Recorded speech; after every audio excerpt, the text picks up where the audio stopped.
You have no idea what it's like to see the man you love assault your beloved cousin hours before your wedding, and then smile at you as if nothing happened. My name is Charlotte Miller, but here in Riverdale Springs, folks know me as Grandma Charlotte. Today, I'm 83 years old, with white hair always arranged in a tight bun, and hands full of age spots from time gone by.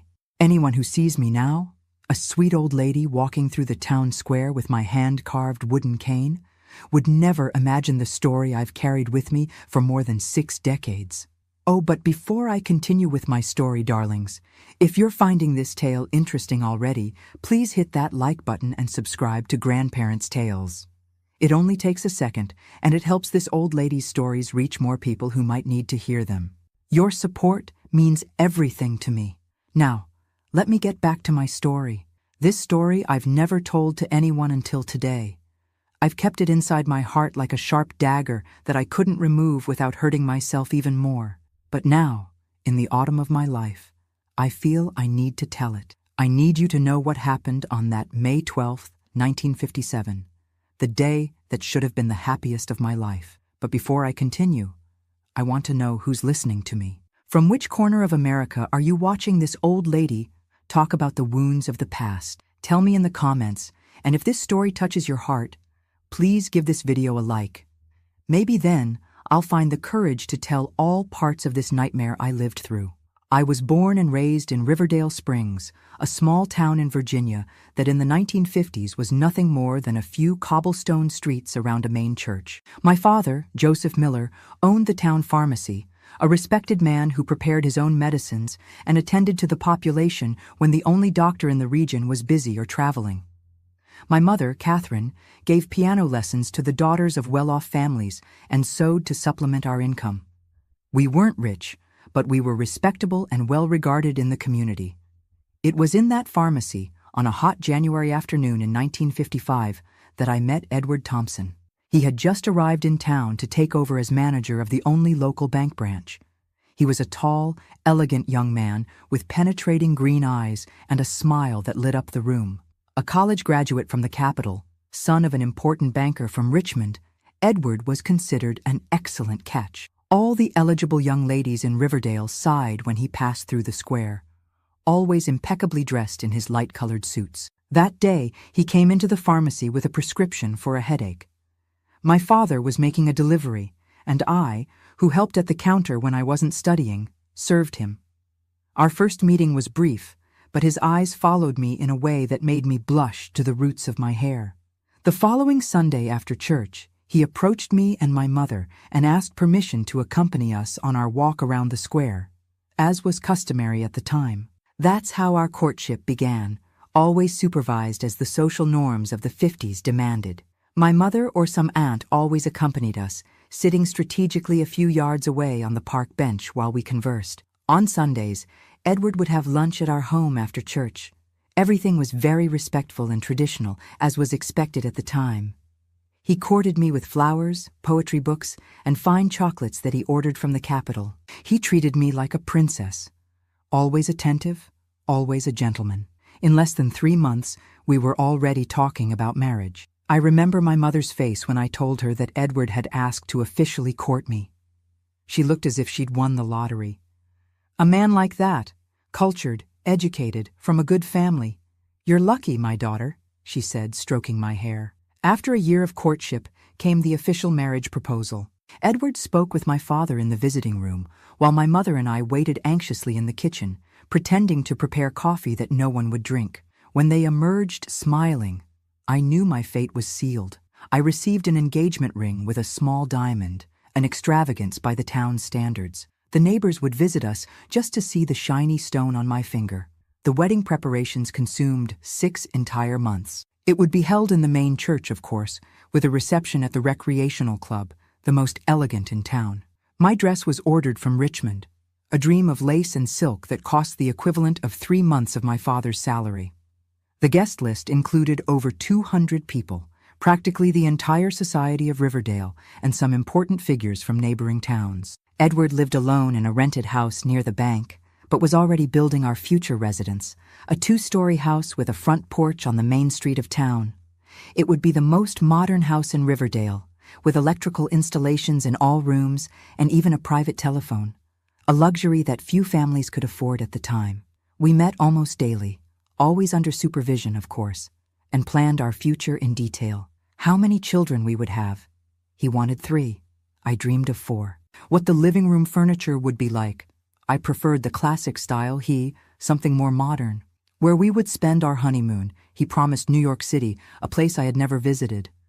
I was living in a dream, floating among clouds of happiness. The weeks before the wedding were pure joy. My mother and my aunts talked of nothing else. The embroidered sheets for the trousseau, the towels with my initials intertwined with Edward's, the new pots gleaming in the kitchen awaiting their new owner. Everything was being prepared with such care, such love. A week before the big day, relatives from out of town started to arrive.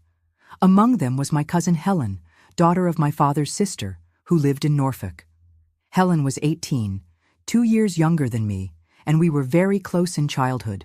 When her family moved away, we kept in touch through letters. She was a beautiful girl with long brown hair and large, expressive eyes. More reserved than me, more shy, but with a smile that illuminated the room when she felt comfortable. Helen arrived 3 days before the wedding, along with my aunt and uncle. As our house was already full with other relatives, they stayed at my godmother's house, Miss Eugenia, just a few blocks away. I remember hugging Helen at the train station, feeling that joy of reuniting with someone dear after so long. I had so much to tell her, so many details about Edward and our plans that couldn't fit in the letters we exchanged. I introduced Helen to my fiancé the next day during a lunch at my parents' house. Edward was his usual charming self, kind, attentive, asking about her studies, about Norfolk, making her feel important with his attention. Helen, always shy, responded with few words, eyes downcast, a restrained smile. I attributed her behavior to her natural shyness, to the fatigue from the journey. In the days that followed, however, I noticed something strange. Helen seemed to be avoiding me. When I entered a room, she would find an excuse to leave. When I tried to start a conversation about the wedding preparations, she would respond with monosyllables, without the enthusiasm I expected. I came to ask if everything was all right, if she felt sick. "Just tired," she would respond with a smile that didn't reach her eyes. On the eve of the wedding, as tradition dictated, I spent the night at my parents' house. Edward, following custom, went to dinner with his groomsmen and friends, a sort of tame bachelor party at a restaurant in town. Helen and the other young ladies of the family helped me prepare some last-minute things. The tiara of flowers I would wear with the veil, some details on the dress. I remember Helen being so quiet that night, with deep circles under her eyes, red as if she had been crying. When I asked her again if something was wrong, she held my hands tightly and looked at me in such an intense way that it frightened me. "Are you sure, Charlotte? Absolutely sure that this is the man you want to spend the rest of your life with?" The question caught me by surprise. Of course I was sure. Edward was perfect in every way, handsome, educated, successful, respectful. What more could a girl want? "I'm as sure as I can be," I responded, confused by the question. "Why are you asking me this on the eve of my wedding, Helen?" She shook her head, released my hands, and murmured something about just being tired, that it was nothing. Soon after, she excused herself and went to bed. I was intrigued by that strange conversation, but there were so many details to resolve, so many emotions on that eve, that I ended up not giving it much importance. How could I have imagined what was behind those questions, behind that anguished look? How could I have known that while I was dreaming of my white dress and my perfect future, Helen was carrying a secret so painful that she could barely look at me without breaking down? On the morning of my wedding, I woke up with a light heart, eager for the big moment. The hairdresser would come at 10 o'clock, the makeup artist soon after. The wedding would be at 4 p.m., followed by the reception that would go late into the night. The dress was hanging on a special hanger, protected by a fine fabric. My mother had been up for hours, coordinating the final preparations. That's when I realized I hadn't seen Helen since breakfast. I asked about her, and my mother said she had gone to Miss Eugenia's house to retrieve something she had forgotten. I found it strange, but again, there were so many things happening around me that I couldn't focus on it. The hairdresser arrived and began to prepare my hair for the big moment. Aunts came and went through the room, adjusting details, bringing tea, talking non-stop. And then, in the midst of that joyful confusion, I heard a noise at the front door, raised voices. My mother entered the room, her face pale. "Continue getting ready," she said, forcing a smile that didn't fool anyone. "Just a small problem with the flowers, nothing that can't be fixed." But I knew my mother too well to believe that excuse. Something was wrong, very wrong. And that feeling was confirmed when minutes later I heard quiet crying coming from the next room. Crying that I immediately recognized as Helen's. That's when everything started to crumble. Can you imagine what it's like to have your heart broken into 1,000 pieces hours before what should be the happiest moment of your life? No? I don't think so. And I sincerely hope you never find out. Because that pain, that feeling that the world is crumbling beneath your feet, is something I wouldn't wish on my worst enemy. But on that May morning in 1957, that's exactly what I experienced. And the worst was yet to come. Fear consumed me at that instant. Without thinking twice, I got up from the chair, ignoring the protests of the hairdresser who was trying to finish my hairdo. I felt the pins holding only half of my hair, the other half still loose over my shoulders. I didn't care. I walked to the neighboring room like a sleepwalker, dragged by a force greater than my will. The sounds around me seemed distant. The voices of my aunts, the worried murmur of my mother, the clinking of cups in the kitchen. Everything seemed to be happening in another dimension. The only real thing was that muffled crying coming from the other side of the door. When I opened the door to the guest room, the scene I found remains etched in my memory as vividly as if it had happened yesterday. Helen was sitting on the edge of the bed, her face in her hands, her body shaken by silent sobs. My Aunt Eleanor, her mother, kneeling in front of her, trying in vain to comfort her. "What happened?" I asked, my voice firmer than I actually felt. The two raised their eyes, startled by my sudden presence. Helen's face was unrecognizable, swollen, red, with a purplish mark appearing at the corner of her mouth. Her eyes, which I had so admired for their liveliness, were now opaque, lifeless.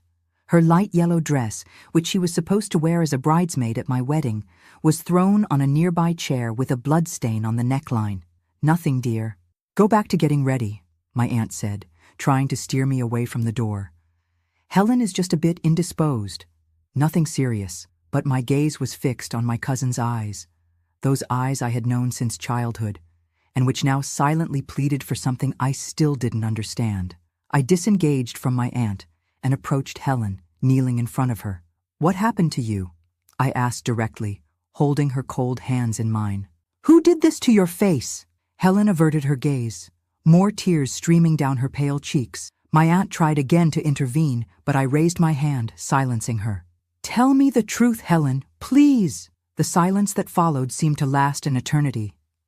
I heard footsteps in the hallway, my mother entering the room, hurried whispers that I couldn't decipher, but I didn't divert my attention from Helen. Finally, she spoke, her voice so low that I had to lean in to hear. It was Edward. Just 2 words, only 2 words, and my entire world collapsed. At first, I thought I had misheard. How could it be Edward, my Edward, the kind, educated, respectful man? "What are you saying?" I murmured incredulously. "Edward isn't even here. He spent the night with the groomsmen. He came here this morning, early," Helen continued, her voice gaining strength as she spoke. "He said he wanted to see the room where you were getting ready, to leave a surprise gift. Aunt Catherine had gone out to get the flowers, and my father and mother went to the hotel to get Grandma." She paused, more tears streaming down. My aunt was now crying silently, one hand over her mouth as if to prevent a scream from escaping. My mother was petrified at the door, her face a mask of disbelief. "When I saw him, I was surprised, but I let him in. He was your fiancé after all. He asked to see your dress. I said I couldn't show it, that it would bring bad luck. Then he started to act strangely. Said he had always found me attractive, that since he saw me at lunch days ago, he couldn't stop thinking about me." Each word was like a blade cutting my heart into pieces. Helen continued, her voice now a whisper interspersed with sobs. I tried to leave, but he blocked the door, said he wanted an advance on what he would have at the wedding. I screamed, but no one heard. The house was empty except for the children playing in the backyard. He covered my mouth, pushed me against the wall. I couldn't hear the rest. A buzzing took over my ears, and the room seemed to spin around me. I felt hands holding me, preventing me from falling. It was my mother, who was now by my side, her face wet with tears. "Why didn't you tell me immediately?" I managed to ask, looking at my aunt, my mother, Helen. "We wanted to spare you," my aunt replied, her voice trembling. "Your father went looking for Edward, but no one has found him yet. We thought of canceling the wedding without telling you the reason, just postponing. You were so happy, so radiant." A rage like I had never felt before began to grow within me. Rage at Edward, of course, but also at my family for thinking they could hide this from me, for thinking I would be incapable of dealing with the truth, for wanting to spare my feelings while my cousin suffered. "Where is my father now?" I asked, my voice surprisingly calm. "He and your Uncle Paul went looking for Edward at the hotel where the groomsmen are staying. It seems he left early, said he had some matters to settle before the wedding." I stood up, legs shaky, but determination growing with each second. I looked at the clock on the bedside table. 11:45 in the morning. The wedding would be at 4 p.m. "We're not going to cancel anything," I declared, to the astonishment of everyone. "The wedding will happen exactly as planned." "But Charlotte, you can't marry that monster!" exclaimed my mother, horrified. "I didn't say I was going to marry him, Mother. I said the wedding will happen as planned. Now I need your help." I returned to my room where the hairdresser was waiting, confused. I asked him to finish my hairstyle, ignoring his curious glances at my face, now stained with tears. While he worked, my mind was buzzing with thoughts, images, plans. I saw Helen's face, marked by violence. I saw Edward's charming smile, that same smile that had won me over at the pharmacy 2 years before. I saw the small diamond on my finger, symbol of a promise now shattered. The makeup artist arrived, and I let her cover the marks of my crying with powder and foundation. On the outside, I was transforming into the perfect bride everyone expected. On the inside, I was transforming into something completely different. Meanwhile, I sent for my godmother, Miss Eugenia, a strong woman, widowed for 10 years, who managed alone the largest rural property in the region. If there was someone who could help me with what I was planning, it was her. When Miss Eugenia arrived, I asked everyone to leave the room. She was an imposing woman of almost 60, straight back and penetrating gaze. I told her everything, omitting no detail of what Helen had revealed. Unlike my mother, she didn't cry. Her eyes narrowed, and an expression I had never seen on her aristocratic face took form, a mixture of fury and cold determination. "What do you want to do, my child?" she asked simply. I explained my plan. It was risky. It was scandalous.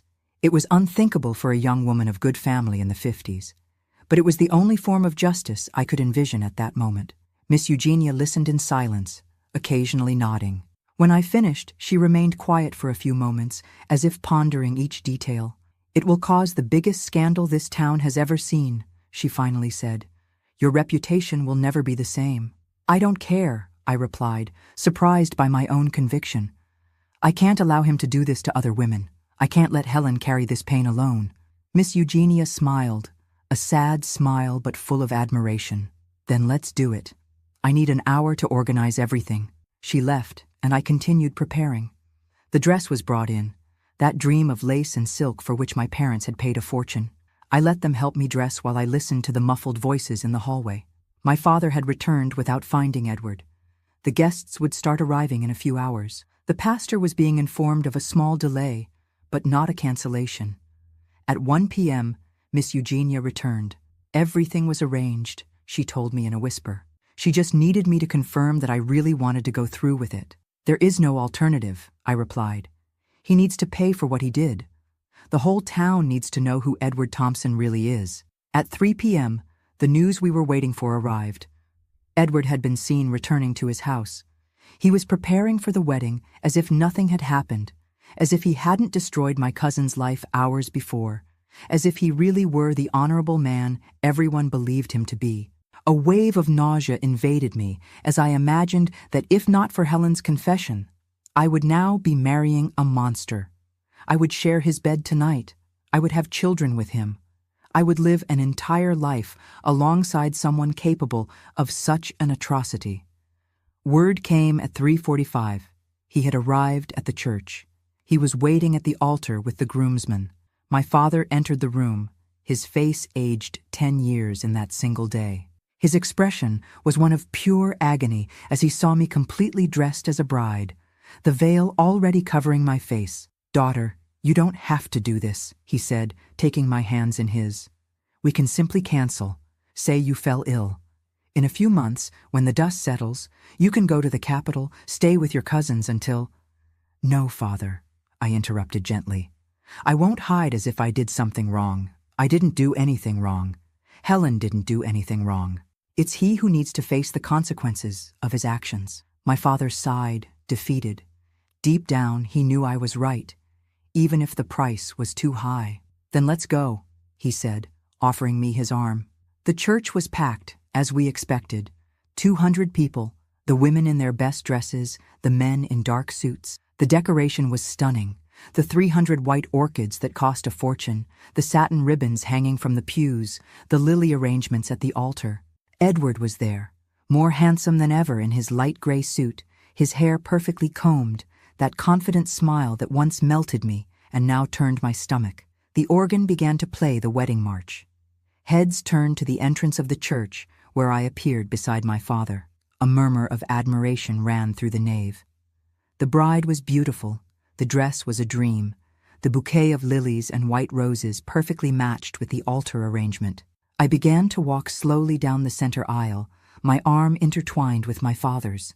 I could feel his tremor, his hesitation with each step, but I advanced with determination, my eyes fixed on Edward, who awaited me with that rehearsed smile, those green eyes that now seemed empty to me, soulless. A few yards from the altar, I made an imperceptible signal to Miss Eugenia, seated in the first pew. She got up discreetly and left through a side door. It was the signal we had agreed upon. Everything was about to change. When I finally reached the altar, Edward extended his hand to me, his smile wider than ever. "You look stunning," he whispered as my father moved away to sit beside my mother. I looked at that extended hand, the same hand that hours before had hurt Helen, had violated her innocence, had destroyed her trust. Instead of accepting it, I slowly raised my veil, revealing not the shy smile of a passionate bride, but a cold, determined face of someone about to execute a sentence. It was the moment I had planned, the moment of truth, of justice, the moment that would forever change the course of my life and the lives of many other people in that small town in Virginia. What happened in the following minutes was etched in the collective memory of Riverdale Springs as the biggest scandal the quiet town had ever witnessed. A scandal that began with my words, spoken loud and clear for everyone in the church to hear. "There will be no wedding today." My voice echoed through the church, firm and clear. The silence that followed was absolute, as if everyone had stopped breathing at the same time. 200 faces frozen in expressions of disbelief stared at me. Edward, in front of me, turned pale, the rehearsed smile instantly disappearing. "Charlotte, what are you doing?" he whispered, extending his hand to touch my arm. I recoiled as if I had been burned. "Don't touch me," I said, loud enough for the first rows to hear. "Never put your hands on me again." The murmurs began to circulate through the church. I saw confusion on the pastor's face, shock on the guests. My father tried to stand up, but my mother held him by the arm. She knew what was about to happen. Miss Eugenia, in the first pew, nodded discreetly to me. It was time. "I want everyone to know why there will be no wedding," I continued, turning to those present, my voice trembling slightly, but I maintained my composure. This morning, while I was preparing for what should have been the happiest day of my life, Edward Thompson, the man who promised to honor and respect me, forced my cousin Helen to satisfy his desires. He hurt her, humiliated her, destroyed her dignity. Gasping exclamations of horror filled the church nave. Edward's face transformed into a mask of fury and fear. "This is absurd! She's hysterical! Don't believe her!" he shouted, grabbing my arm forcefully. I felt his fingers sinking into my skin, but I showed no pain. "Take your hands off me, Edward. It won't work twice in the same day." That's when the side doors of the church opened. Miss Eugenia entered, leading Helen by the arm. My cousin, still with swollen eyes from so much crying, the split lip, the purple mark on her face that even face powder couldn't hide. She wore a simple dress, different from the yellow one she was supposed to wear as a bridesmaid. My Aunt Eleanor and my Uncle Paul came right behind, their faces transformed by a mixture of shame and determination. A collective whisper ran through the church. Helen walked slowly, her gaze downcast, but her posture erect, led by Miss Eugenia, as if it were a solemn procession. When they reached the altar, they stopped beside me. "Look at her, Edward," I ordered. "Look at what you did." He didn't look. His green eyes, once so enchanting, now sparked with hatred, fixed on me. I noticed that his father, the powerful banker from Richmond, was already standing, visibly agitated, advancing down the center aisle. I imagined he would try to hush up the scandal, use his influence to transform the truth into female hysteria, to protect the family name. I was prepared for that too. "You're all crazy," Edward vociferated, alternating his gaze between me and Helen. "This is a setup. She's spiteful, jealous of her cousin who's going to marry a successful man. She made up this story because she always wanted me for herself." The cruelty of those words hit Helen like a physical blow. She staggered, supported by Miss Eugenia. That's when a strong, determined voice sounded from the back of the church. It was Mary, Edward's housekeeper, a middle-aged lady who had worked for him since he arrived in town. "It's not the first time," she said, walking slowly down the aisle, all heads turning to follow her. "It's not the first time Mr. Thompson has done this." Edward's face lost all color. He looked at the housekeeper as if he were seeing a ghost. "Shut your mouth, you meddling old woman!" he shouted, advancing toward her as if he were going to assault her right there at the altar. The pastor finally reacted, placing himself between them. Mary continued, impassive. 8 months ago, it was the Smith's daughter who worked as a maid at the house. 4 months ago, it was the baker's niece who came to deliver the cake for his birthday party. I turned a blind eye, kept quiet, was afraid of losing my job, but I can't carry this weight anymore. The church transformed into pandemonium. Mothers pulled their daughters close, looking horrified at Edward. Men stood up, some shouting insults, others demanding explanations. Edward's father, red with fury, tried to shout above the tumult that they were all lies, slanders against a respectable man. That's when the main door of the church violently opened. There, framed by the light of the late afternoon, stood Sheriff Miller, a corpulent man with a thick mustache, accompanied by 2 officers. "Edward Thompson," his voice thundered over the chaos. "You're detained for questioning about allegations of assault and violence against women." Time seemed to freeze. The silence returned, but now loaded with tension, like the air before a big storm. Edward looked around like a cornered animal. For a moment I thought he might try to escape, or even assault someone. But then his shoulders fell, and all that charm, all that confidence that once enchanted me, disappeared, revealing the true nature of that man. "You have no proof of anything," he murmured, more to himself than to others, as the officers approached to take him away. "We have Helen's testimony," I replied, looking him directly in the eyes for the last time. "We have Mary's testimonies, and probably we'll have more when other victims learn they're not alone. We have the marks on my cousin's body, and we have this." I extended my hand to Miss Eugenia, who handed me a small package.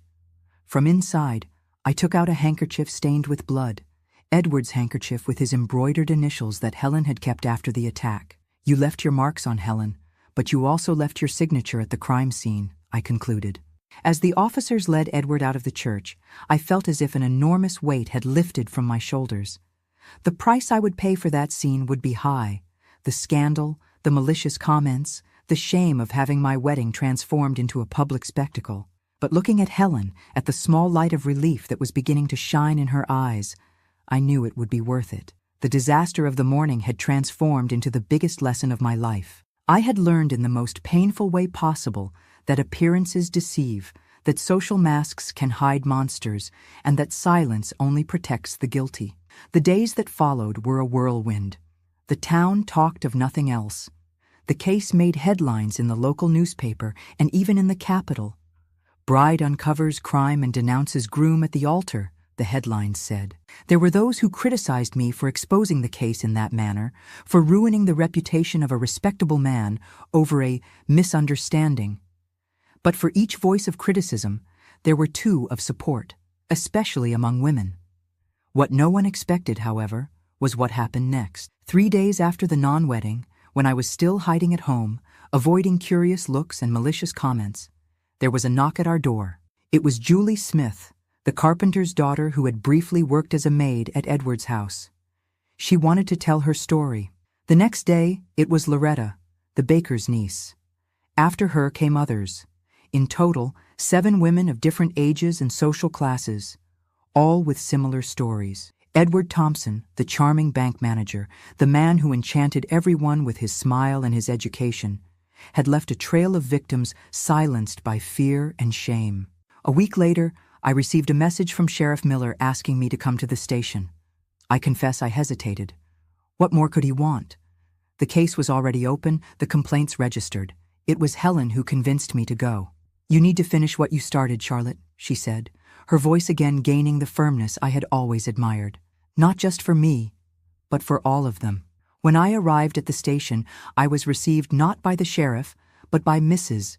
Miller, his wife, a middle-aged woman with kind and determined eyes. "My husband thought you would feel more comfortable talking to me first," she explained, leading me to a small room at the back of the station. There, to my surprise, were gathered all the women who had filed complaints against Edward, plus some I didn't know.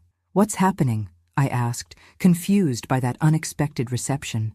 Mrs. Miller smiled, a sad but determined smile. "These women want to thank you, not just for exposing Edward Thompson, but for giving them the courage to break the silence. Some had never told anyone what they suffered. Some carried this pain for years." An older lady I didn't know stood up and took my hands in hers. "My daughter suffered at the hands of a man like Edward when she was only 16. We never reported it, for fear of the scandal, the shame. She was never the same. Today she would be here, but she took her own life 5 years ago. What you did, my young woman, will save other girls from this fate." I felt hot tears streaming down my face. They weren't tears of regret or sadness for the loss of what I believed was true love.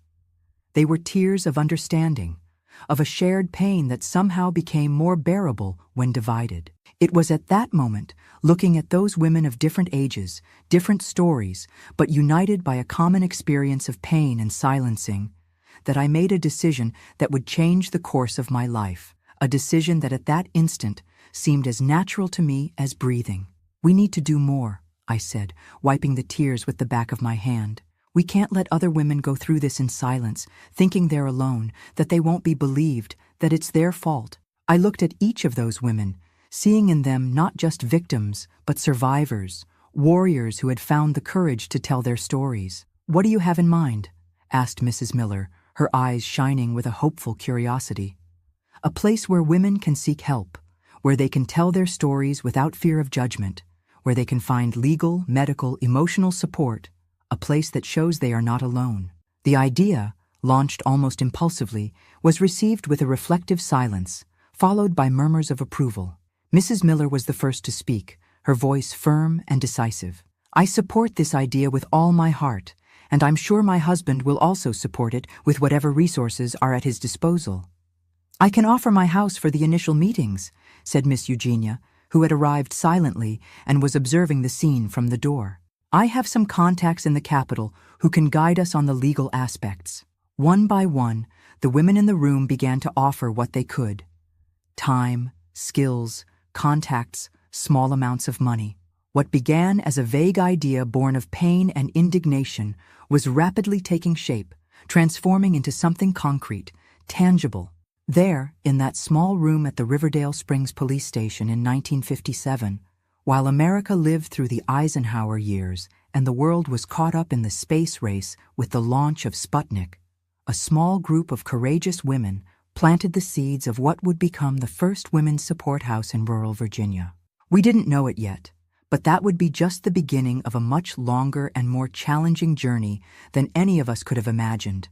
A journey that would lead me down paths I never dreamed of traveling, facing resistance and prejudice, but also discovering unexpected strengths and allies. But at that moment, all I knew was that from the ashes of my failed wedding, from my cousin's trauma, from the collective pain of those women, something new was being born, something necessary, something that could really make a difference. And for the first time since I discovered Edward's true nature, I allowed myself to feel not just anger or sadness, but also hope, a fragile hope still, like a small sprout in freshly turned earth, but real and alive. The hope that perhaps through this personal tragedy, we could create something that would help other women avoid similar tragedies. It was the beginning of a new phase in my life. A phase I had never planned for, that I wasn't prepared for, but that I accepted with the same determination with which I had confronted Edward at the altar. The road would be long and difficult. Many battles were still to come, some of which I would lose, others that would demand more courage and resilience from me than I believed I possessed. But at that moment, surrounded by those brave women, I knew I wouldn't be alone. And that, more than anything else, gave me the strength to move forward. The months that followed Edward's arrest transformed our small town. What began as a local scandal quickly gained proportions that none of us could have imagined. A newspaper from Richmond sent a reporter to cover the case. Soon, other media outlets became interested in the story of the bride who denounced her own groom at the altar for assaulting her cousin. The trial was scheduled for October 1957, 5 months after that fateful day in May. During this period, the Women's Support House moved from idea to reality and began operating in a small 2-story building donated by Miss Eugenia, 2 blocks from the main square.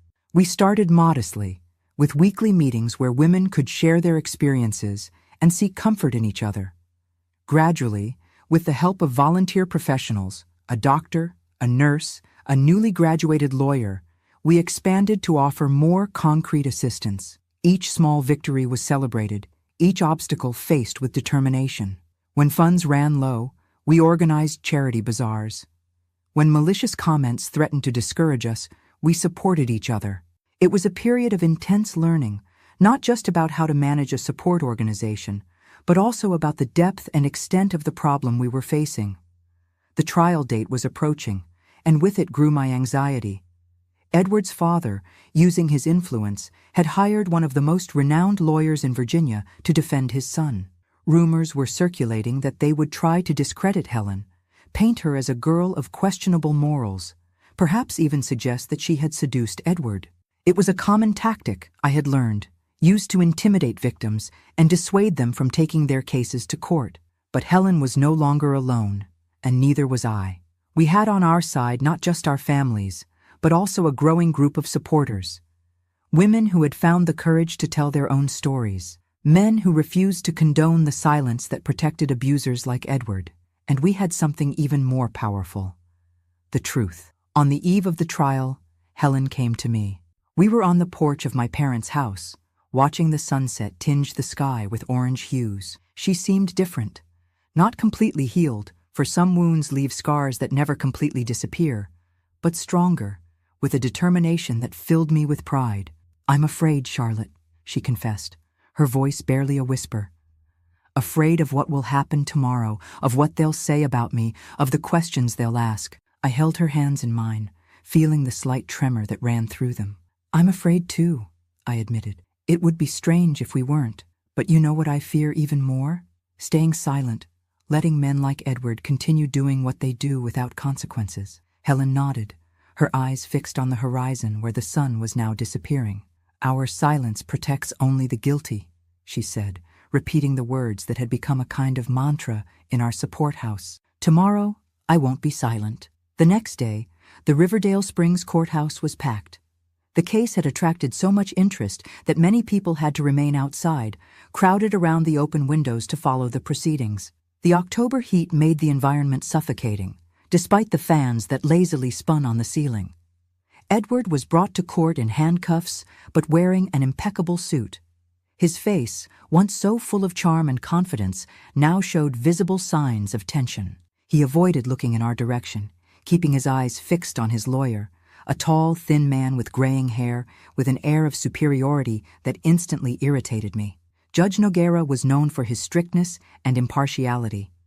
His imposing presence imposed silence on the restless crowd. The trial began with the reading of the charges, each word echoing through the hall in a heavy silence. When it came time for Helen's testimony, I felt my heart tighten. She walked to the witness chair with firm steps, despite her pale face. She wore a simple navy blue dress with no adornment except for a small golden brooch, a gift from her mother to give her courage. For almost an hour, Helen recounted what happened that May morning, her voice occasionally faltering but never losing its firmness. She described how Edward had arrived unexpectedly, how she tried to flee when she realized his intentions, how he immobilized her, covering her mouth to muffle her screams. She described the pain, the fear, the humiliation, and she described how, afterward, he straightened his tie, smiled, and said that if she told anyone, no one would believe her. Edward's lawyer, as expected, tried to discredit her. He insinuated that she had seduced Edward, that she was resentful because he had chosen to marry me and not her. He went so far as to question why she had opened the door for him, why she was alone with him in the room, as if these were justifications for what happened afterward. To each insidious question, Helen responded with dignity, refusing to be intimidated. At a particularly tense moment, when the lawyer suggested she was making up the whole story to get attention, Helen looked directly at him and said in a clear voice, "Do you really think someone would voluntarily choose to go through this embarrassment, expose their private life in this way, face looks of pity and whispers behind their back just to get attention? No, sir. I'm here because it's the truth, and because I can't allow other girls to suffer what I suffered." A murmur of approval ran through the court, quickly silenced by the judge, but I could see in his eyes that Helen's words had touched him. Then it was my turn to testify. I told about Helen's behavior in the days leading up to the wedding, about how she seemed to avoid Edward, about the discovery on the morning of the wedding. That morning, when I saw the state my cousin was in, when I heard what Edward had done, something broke inside me, I explained, looking directly at the judge. Not just the love I believed I felt for him, but also a kind of innocence. The belief that good, respectable people would not be capable of such monstrous acts. I realized that silence and the appearance of respectability were the greatest allies of men like Edward. Mary, the housekeeper, also testified, reporting other incidents she had witnessed or become aware of. One after another, the victims who had come forward after the scandal took the witness stand, each testimony building a damning portrait of Edward Thompson. The defense lawyer did what he could to discredit each of them, but the consistency of the accounts, the courage with which they faced the embarrassment of exposing their stories, and the physical evidence in Helen's case, the blood-stained handkerchief, the bruises documented by a doctor, made his task almost impossible. Edward chose not to testify, a decision his lawyer certainly advised, but one that for many present seemed like an admission of guilt. After 2 days of testimonies and arguments, the jury retired to deliberate. The wait was agonizing. We stayed in the courthouse corridor, a small group of women united by hope and fear. Helen, myself, Miss Eugenia, Mary, the other victims who had testified.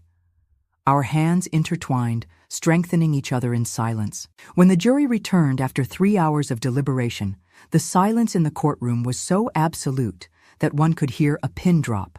The jury foreman, a respected farmer from the region, stood up to announce the verdict. "Guilty on all charges."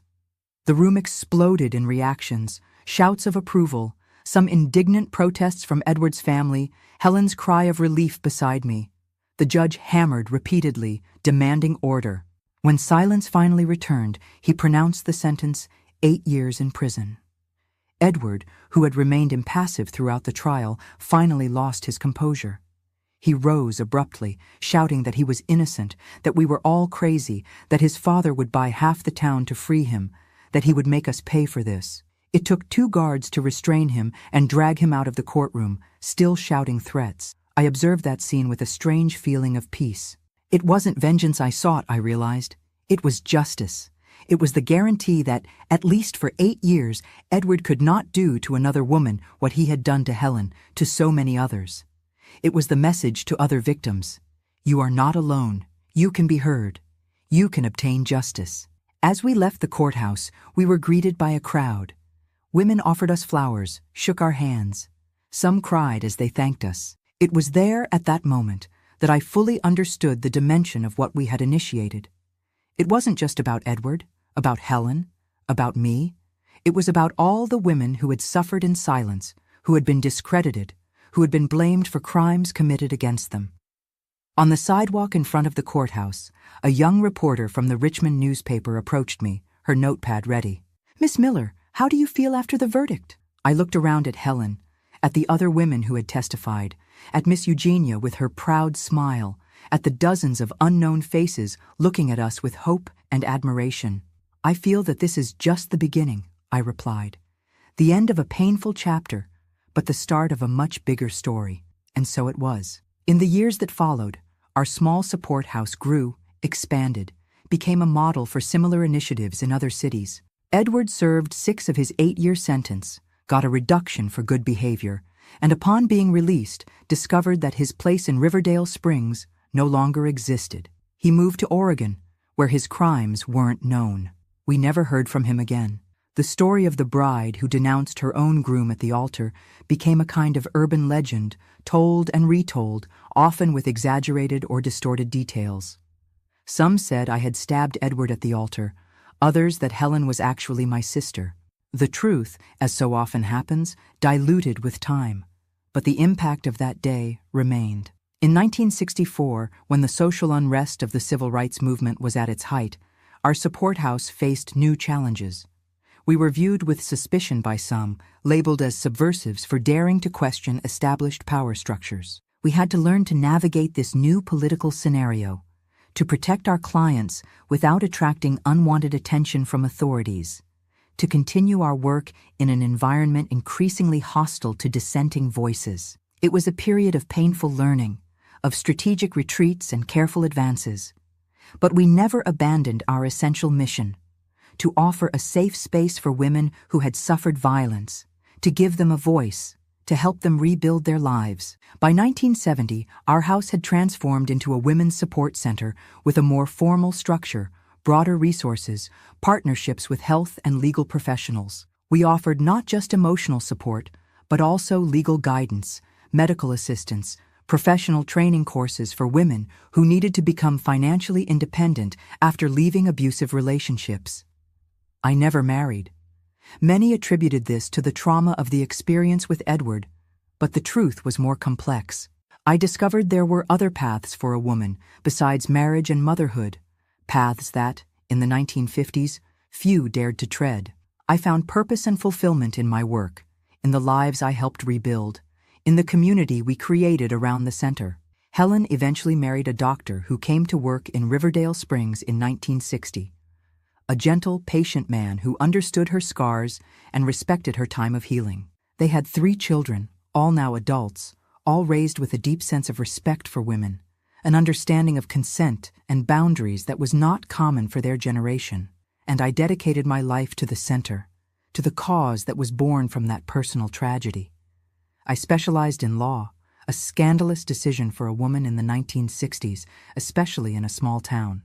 I faced resistance, prejudice, closed doors, but also found unexpected allies, generous mentors, opportunities that arose when I least expected. The wedding dress I never wore was taken apart and made into christening gowns for Helen's children. The house that Edward built for our married life was eventually sold, and the money donated to the support center. The orchids that decorated the church that May Day were planted in the garden of the first permanent headquarters of the center, where they bloom to this day each spring, as a reminder that even from the most painful situations, something beautiful and meaningful can be born. The pain of that day never completely disappeared. There are moments when I still wake up in the middle of the night, remembering Helen's face that morning, the shock of discovery, the feeling of having all my planned future crumbling around me. There are moments when I wonder how my life would have been if none of that had happened, if I had married Edward without knowing who he really was, or if I had discovered later, when I was already bound to him by matrimonial ties and perhaps by motherhood. But these reflections don't torment me as before. Time has that power, not to erase wounds, but to integrate them into our history, to transform them into part of what defines us without completely defining us. And if you ask me today, 6 decades later, if I regret the decision I made in that packed church in front of 200 guests and a groom who revealed himself to be a monster, my answer is simple. No, not for a moment. Because that painful and frightening decision, as it was, opened the way for a life I never imagined for myself. A life of purpose, of impact, of meaning. A life that I hope has made some difference. Today, sitting on the porch of my house overlooking the flowering garden I cultivate with such care, I observe the sunset tinging the sky of Riverdale Springs with the same orange hues I saw that afternoon more than half a century ago when everything changed. The orchids I transplanted from the first headquarters of the center to my private garden when I retired continue to bloom, stubborn and resilient, like the women I have helped throughout my life. At 83, I have the privilege that few receive, to look back and see that I made a difference. Not in the way I imagined when young, dreaming of a perfect marriage and children with Edward Thompson. Life had other plans for me, plans that were born from a tragedy, but that blossomed into something much greater than I could ever have imagined. The 1970s were difficult times for our work. The Vietnam War and its aftermath dominated American consciousness, and any organization that defended human rights was viewed with suspicion. Our Women's Support Center survived through a tenuous balance between discretion and determination. We called crafting courses or cooking classes what were actually meetings where women could speak freely about the violence they suffered. The library where we kept materials about women's rights was hidden behind a false shelf in the basement of the house. I remember one dawn in 1972 when there was a knock at the center's door. It was a woman with a face so battered that her features were barely recognizable. In her arms, a baby of a few months, brought by a neighbor. She had fled after her husband, an army captain, threatened to kill her and the child during a fit of jealousy. "He'll find me," she repeated, trembling. "He has connections. He'll say I'm subversive, that I kidnapped our son." That night, while Helen tended to her wounds, Miss Eugenia, now elderly but still formidable, and I devised a bold plan. In 3 days, using a network of contacts carefully built over the years, we managed to get new documents for mother and child, bus tickets to the South, and a job as a primary school teacher in a small town in South Carolina where she had a distant cousin who agreed to take her in. Years later, we received a letter addressed simply to Angels of Riverdale. It was from her, with a graduation photo of her son, now a teenager about to enter medical school. "You saved 2 lives that night," she wrote. "I will never forget." It wasn't the first time we needed to act in the shadows, and it wouldn't be the last. Each case required a different approach. Each woman had her unique story of pain and resilience. We learned to improvise, to use the limited resources we had, to find allies in the most unlikely places. One of these unexpected allies emerged in 1975, during the International Women's Year declared by the UN. Sheriff Miller, now close to retirement, sought me out privately. His wife, Mrs. Miller, had passed away the year before after dedicating more than a decade to volunteer work at our center. "My Clara made me see the world differently," he said, his voice choked with emotion. "Before her, I was like so many other men of my generation, blind to women's suffering, deaf to their calls for help." He handed me a thick envelope. Inside was a considerable sum of money and documents detailing cases of domestic violence that had been filed away or ignored by the local police over the past 20 years. "Use it as you see fit," he said simply, "to honor her memory." The money allowed us to buy a larger house that would become the new headquarters of the center. The documents became the basis of an archive that years later would be fundamental in proving the systematic pattern of negligence by authorities in cases of violence against women, evidence that would help shape new public policies. The 1980s brought new challenges and opportunities.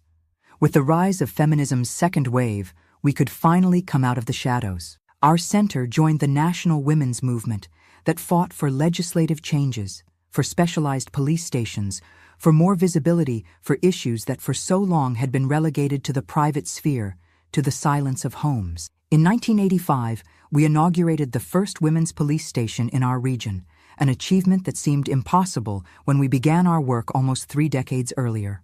I was invited to the inauguration ceremony, where I received a plaque in recognition of the years of service to the community. As I spoke, I looked at the audience and saw faces of women we had helped over the years.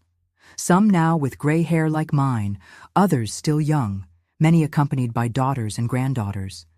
It was a moment of profound emotion to realize that our work had crossed generations. Helen was there, of course, seated in the first row. At 48, she had become a force of nature in her own right. After raising her 3 children, she went back to school, graduated in psychology, and went on to coordinate the psychological service of the center. Her husband, Dr. Paul, became an important ally, offering free medical care to the women we sheltered. From the 1990s, with age advancing, I began gradually to pass the leadership of the center to younger hands, women who had grown up in an America different from that of my youth, but who still faced many of the same challenges. I officially retired in 1997 at 62, although I continued as a counselor and mentor. It was around this time that I received the visit that would once again change the course of my life. A young researcher from the State University was collecting stories of women who had made a difference in their communities during the civil rights era. Someone had told her about the girl who denounced her groom at the altar and the work that was born from that event. "Your story needs to be told, Ms. Charlotte," she insisted after hours of recording my accounts on a series of cassette tapes. "Not just for historical preservation, but as inspiration. The new generations need to know that women like you opened paths in much more difficult times." I hesitated initially.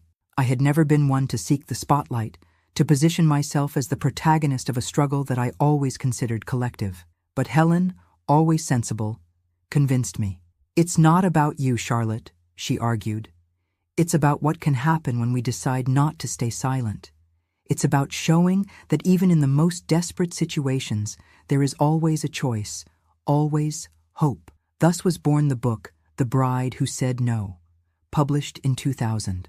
To my surprise, the work gained national repercussion, was adopted in university courses, inspired discussion groups.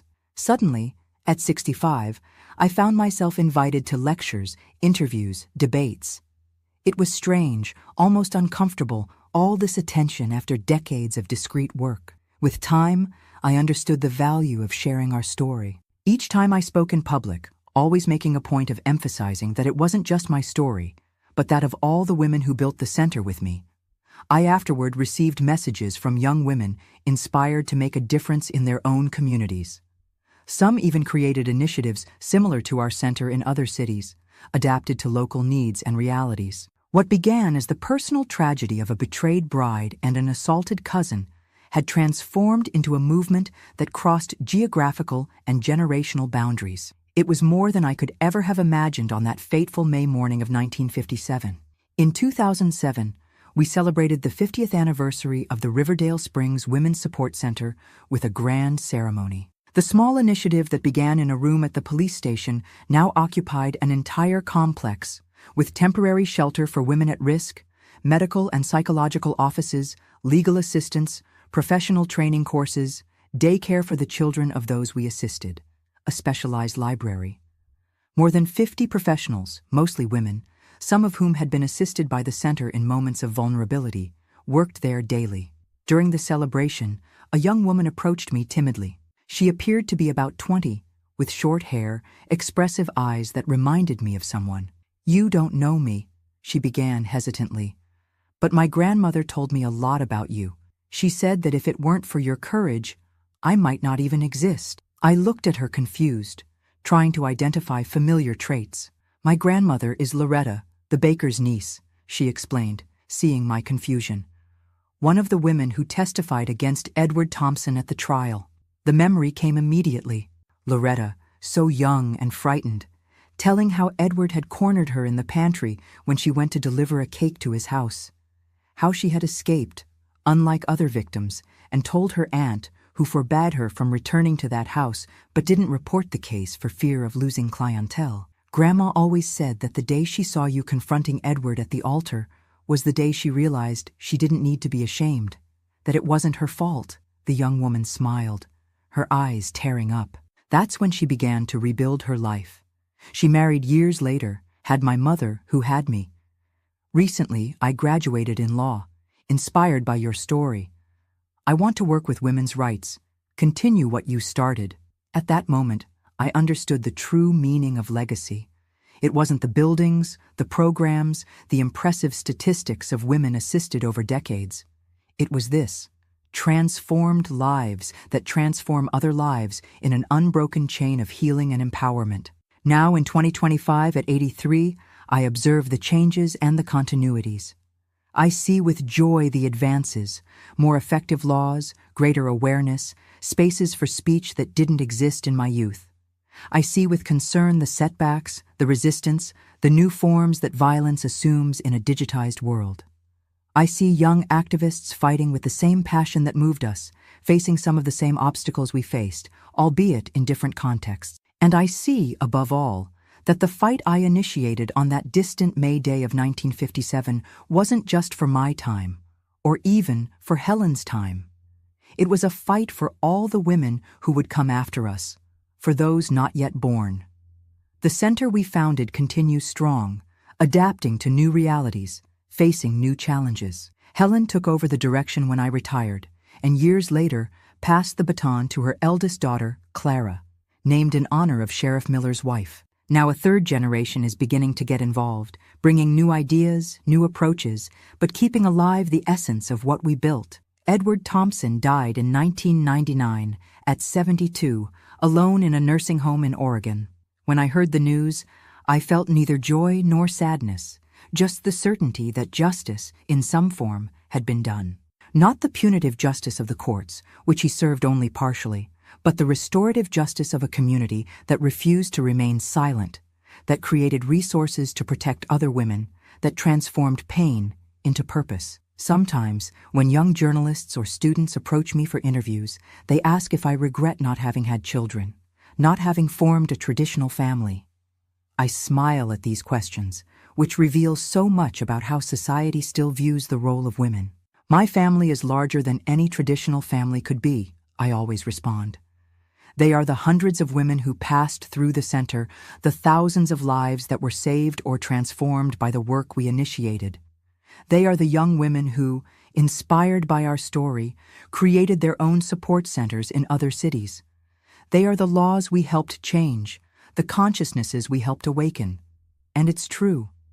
I never lacked love, purpose, or a sense of fulfillment in my life. The path wasn't what I planned in my youth, but it was infinitely more meaningful than I could have imagined. Now, as the sun finishes setting on the horizon of Riverdale Springs, I feel a profound gratitude for the path that life led me to travel.